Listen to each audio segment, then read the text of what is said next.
First, thank you very much for the kind invitation here to come to Bilbao.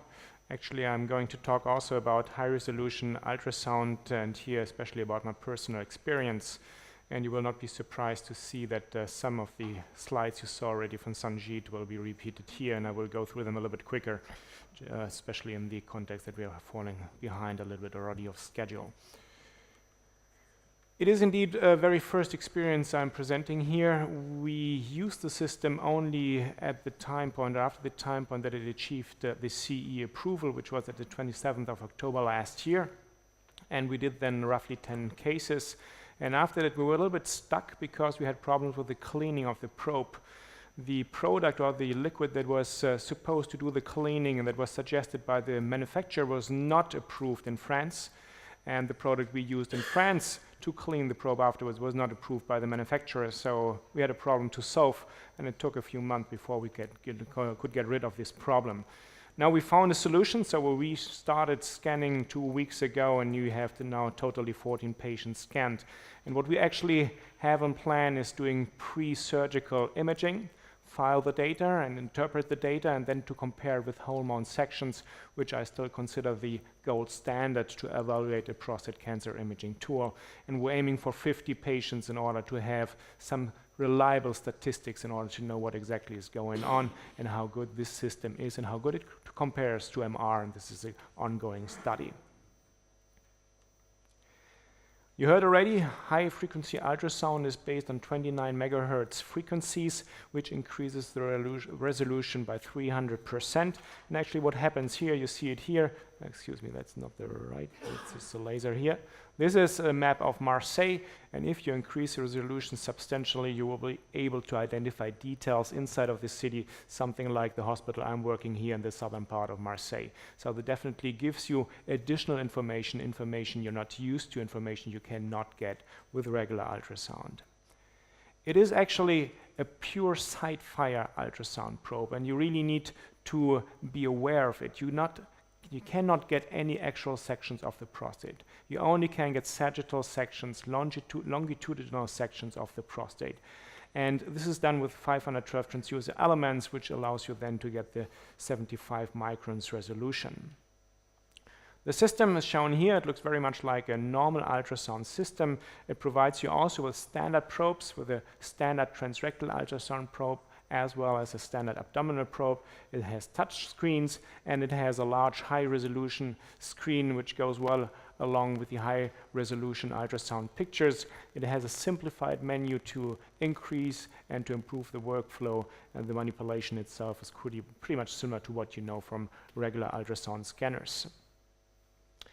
But indeed a question, and Sanjeet was talking about that already, is how can we use this additional information we gain with the system in quality and quantity.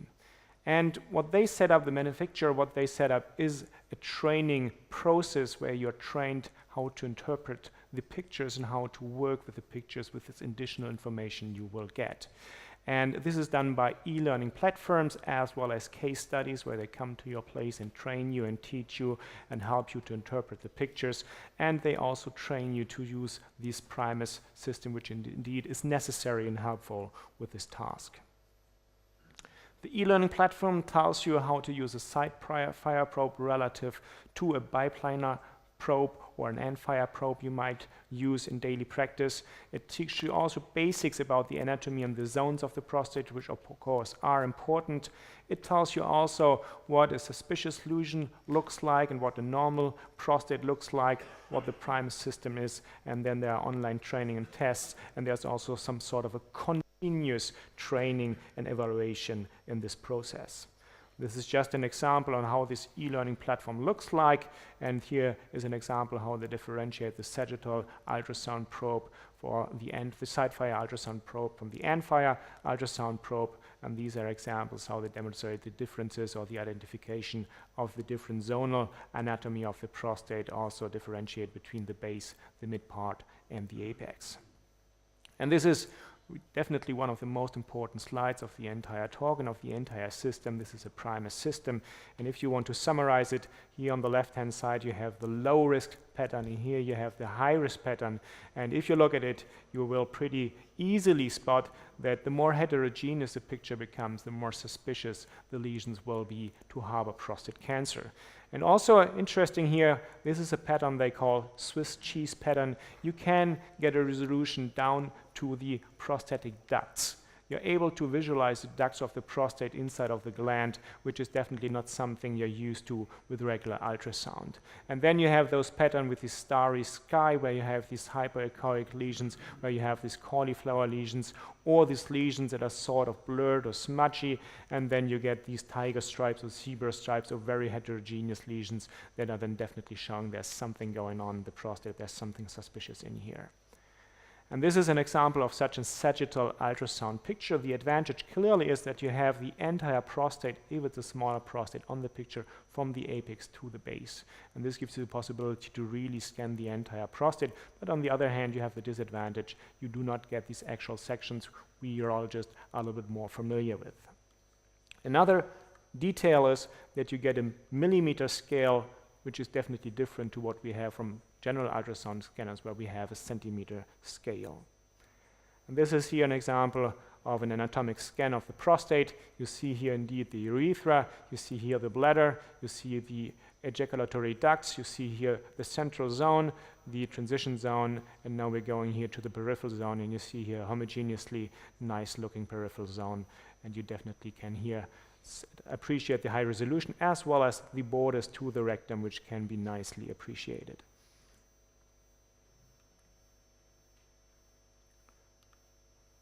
Sorry, I need to go on here.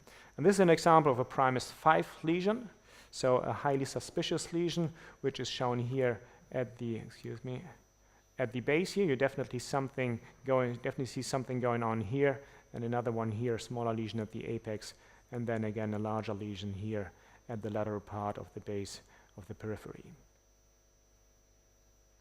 But still, you need to get used to see those, to spot these lesions, and you definitely need this training. This is a Primus 4 lesion, the bright echoes. You saw a similar case already from Sanjeet, and this is an example of a bigger prostate. You indeed have the problem that sometimes it can get out of range here at the anterior part, but you can then appreciate these hyperechoic lesions, this little bit starry sky inside of the periphery at the border of the BPH. And this is definitely an area where you would like to put a needle into if you go for a targeted biopsy.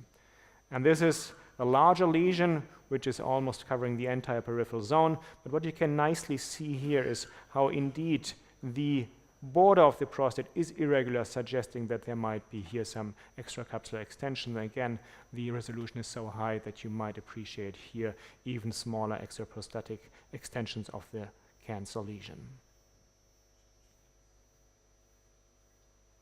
And this is another example of the needle tracks that might become visible during the exam. At the beginning, I had strong doubts that these really are needle tracks, but if you think about it, I could not find any other explanation what that should be other than old needle tracks. And this patient was biopsied 2 years before we did this scan. If this is really helpful, I don't know, but again, it's just a proof of concept that indeed you find things you're not used to find with general ultrasound.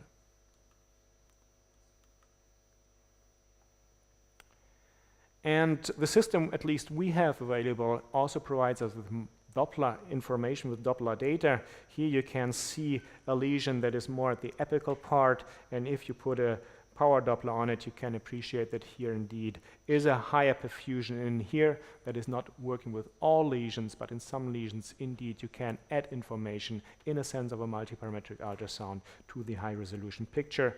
And here's another example, a lesion that is easier to spot, definitely heterogeneous, especially relative to the peripheral zone surrounding this area here. And this is also an area that's showing increased Doppler signal inside of this lesion.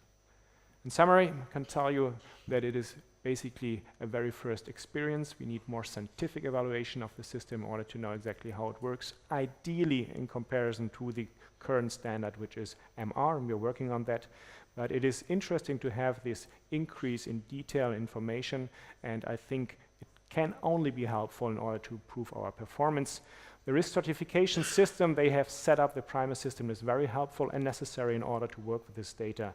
And we are definitely working on that to get the clinical data on the way in order to know exactly how we can use it and where we can implement it.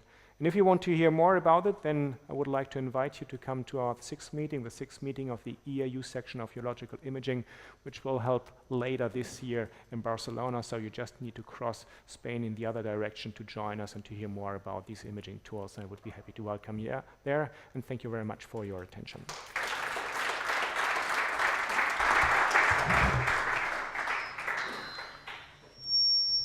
Bueno, la siguiente comunicación en realidad es el kit de la cuestión, del debate, que todos nos estamos preguntando si reemplazará la ecografía, la microecografía o la resonancia. Nos gustaría que nos lo contestaran Harriet y Sangui.